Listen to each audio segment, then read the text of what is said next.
Okay, so picture this, it's 1914. Europe is feeling really good about itself. We're talking top hat, steam engines, this shiny new idea called progress. Everyone is absolutely convinced they're living in the most civilized, most advanced time in all of human history. So of course, it was the perfect moment for the entire continent to collectively lose its mind. Let's get into how one single wrong turn kicked off a world war. Because honestly, that's the best way to think about it. The world's dumbest, most catastrophic group project. You know the kind, where nobody reads the instructions, everyone's blaming each other for the bad grade, and the final result is just millions and millions of people dead. This is the story of how a series of terrible decisions, massive egos, and one unbelievably unlucky moment plunged the entire world into chaos. So to really get how this all went so wrong, you have to understand that Europe before the war was basically the world's angriest group chat. Just imagine a continent-wide message thread filled with subtweets, secret DMs, and a whole lot of passive-aggressive posturing. Let's take a look at the key players in this drama. Now, when you look at it like this, it all seems kind of petty, right? You've got France, still furious that Germany took a chunk of its land.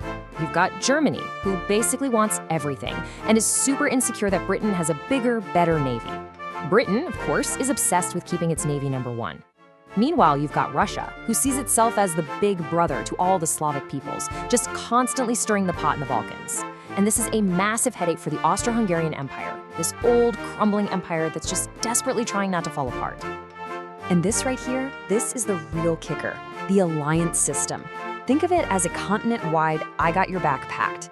It was essentially an auto-reply for war. If one country got into a fight, its friends were basically contractually obligated to jump in, no questions asked. All of this while every country was building bigger, shinier, and much, much deadlier weapons. The whole continent was a powder keg, just waiting for a match. So let's talk about that match. Meet Archduke Franz Ferdinand. He's the heir to the Austro-Hungarian throne, and he decides it would be a great idea to go visit Sarajevo, a city jam-packed with people who, to put it mildly, were not his biggest fans. This whole thing was less of a royal visit and more of a masterclass in how not to plan an event. I mean, you literally couldn't make this up if you tried. First, he's in an open-top car, a perfect target. Second, the parade route is published in the newspaper for every assassin to see. So the first guy tries, throws a bomb, and misses, hits the car behind them. The Archduke is totally fine. So what do? Instead of getting him out of there, they decide to continue the tour.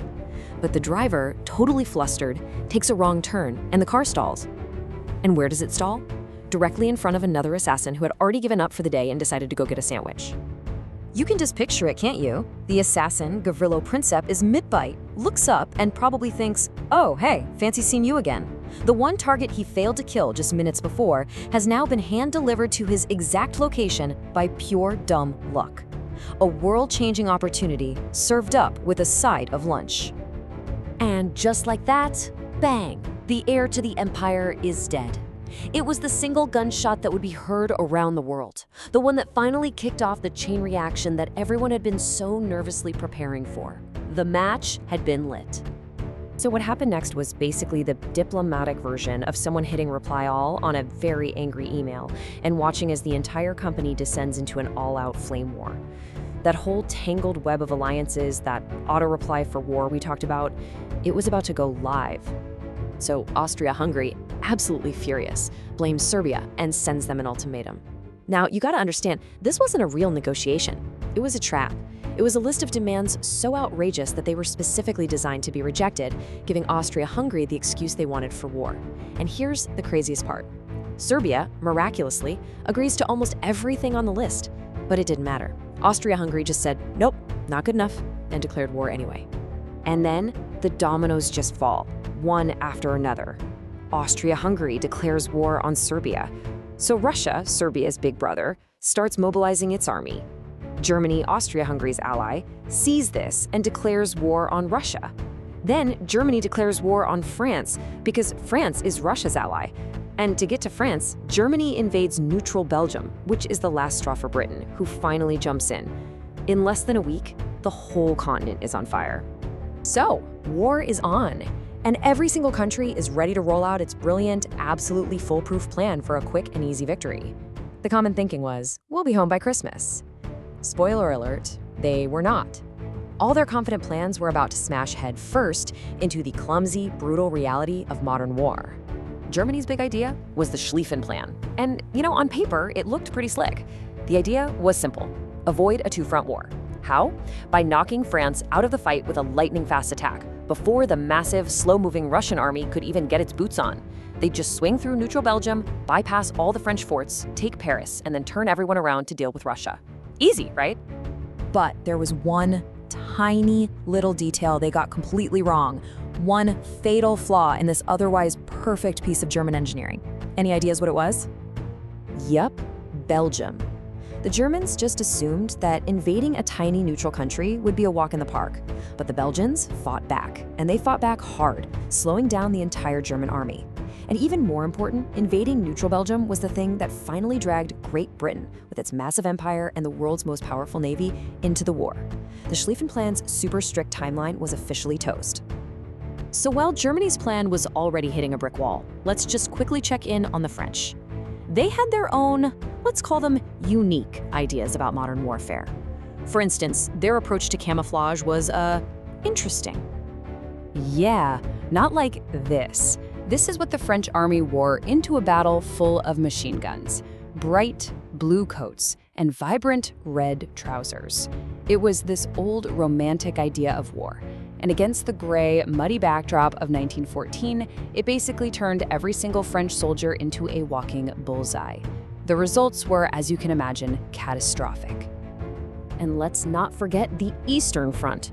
Austria-Hungary, the empire that started this whole mess, was proving to be stunningly bad at war.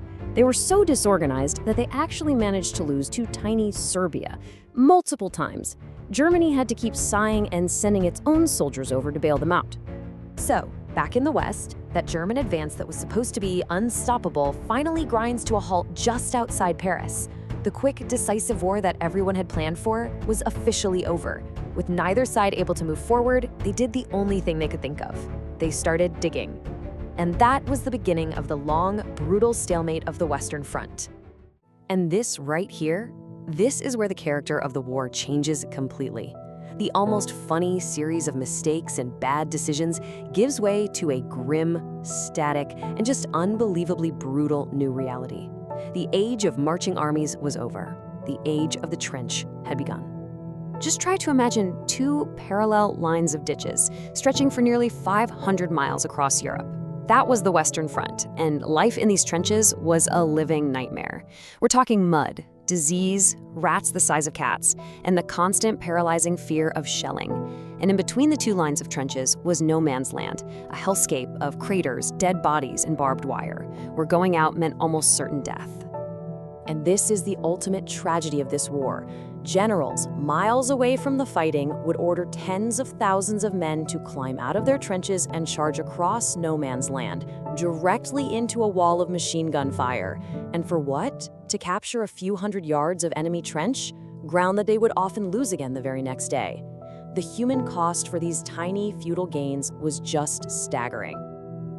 It's the final bitter irony of the whole thing. The generation that lived through this unimaginable horror calls it the war to end all wars. They truly believed that no one could possibly let something like this happen ever again. And yet, just 2 decades later, the world was right back at it, on an even deadlier scale. It just goes to show you, it all started with arrogant empires, tangled alliances, and one driver who took a wrong turn in Sarajevo. So the next time you hear someone casually ask, "Hey, what's the worst that could happen?"